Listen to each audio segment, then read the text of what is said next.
Assalamualaikum warahmatullahi wabarakatuh. Kembali lagi bersama saya di channel Antropologi Sosial Undip angkatan 2020.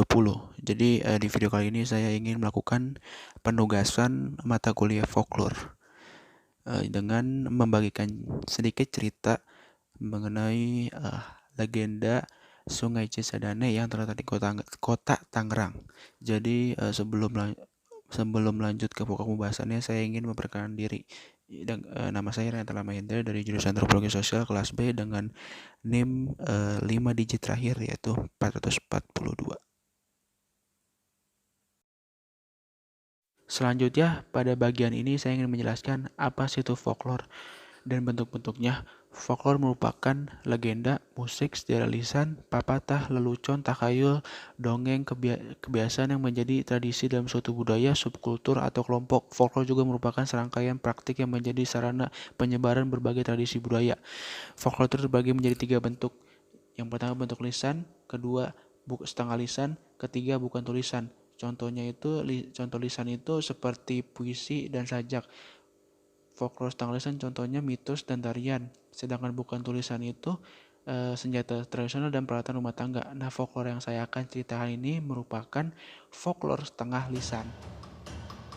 Cerita legenda Sungai Cisadane. Pada zaman dahulu kala, hiduplah seorang gadis desa yang diberikan kecantikan yang sangat menawan. Namun, kecantikan tersebut tidak diimbangi dengan sifatnya. Sang gadis mempunyai sifat yang buruk dan tidak terpuji, merasa dirinya merupakan anak kepala desa. Gadis desa ini sangat manja, segala keinginannya harus dituruti. Jika tidak dituruti, ia akan mengamuk dan marah-marah.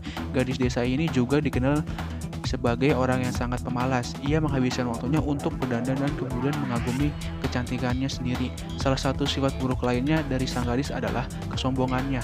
Sang gadis merasa dia adalah perempuan yang paling sempurna dari perempuan yang ada di desa itu. Gadis itu pernah meminta sebuah kebun yang besar milik sahabatnya dengan paksa.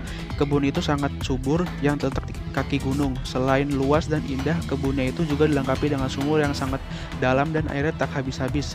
Berbagai tanaman pokok ditanam di kebun yang sangat indah itu. Sungai di dekat kebun itu sangat jernih dan dapat digunakan untuk berkaca. Jika sang gadis berada di taman, sang gadis itu akan mandi di sungai itu.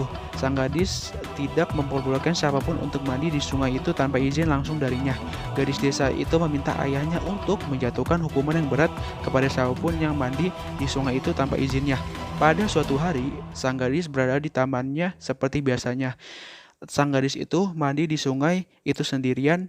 Temannya bahkan tidak diperbolehkan untuk mendekati sungai tersebut. Sang gadis seperti ingin menguasai sepenuhnya sungai itu sendirian. Dia tidak mau berbagi dengan siapapun juga. Ketika sang gadis tengah mandi, seorang perempuan tua berpakaian compang-camping datang ke sungai. Entah dari mana asal si perempuan tua, karena mendadak dia muncul dekat sungai. Perempuan tua itu terlihat seperti ingin mandi atau mencuci muka di sungai itu. Sang gadis sampai kesal melihat si perempuan tua berpakaian compang-camping itu. Dia segera datang ke hadapan si perempuan tua. Katanya dengan wajah kemarahan dan sambil menunjukkan si perempuan tua. Sang gadis bertanya kepada si perempuan tua itu mengapa ia ada di sini, tapi perempuan tua itu hanya terdiam dan menatap heran pada sang gadis. Sang gadis pun kembali bertanya kepada si perempuan tua mengapa ia ke sungai ini. Si perempuan itu masih tetap berdiam. Dia seperti kebingungan dan keheranan mendengar bentakan sang gadis. Si perempuan itu langsung memaki-maki si perempuan tua itu. Dia mengatakan, dasar kau tuli dan buta, sungai itu hanya khusus untukku, bukan untuk perempuan tua dekil seperti engkau. Si perempuan tua itu terdiam dan bibirnya tampak gemetar seperti sedang menahan marah. Lihat si perempuan tua tetap terdiam dan juga tidak pergi, sang gadis sekali lagi memaki perempuan tua itu dengan kasar. Dasar perempuan dekil, cepatlah pergi menjauh dari sungai ini. Pergi, air sungai yang jernih ini akan kotor terkena tubuhmu yang dekil dan bau. Setelah si perempuan itu selesai berbicara seperti itu, tiba-tiba terjadi sesuatu yang aneh. Langit mendadak berubah menjadi gelap dan petir menyambar.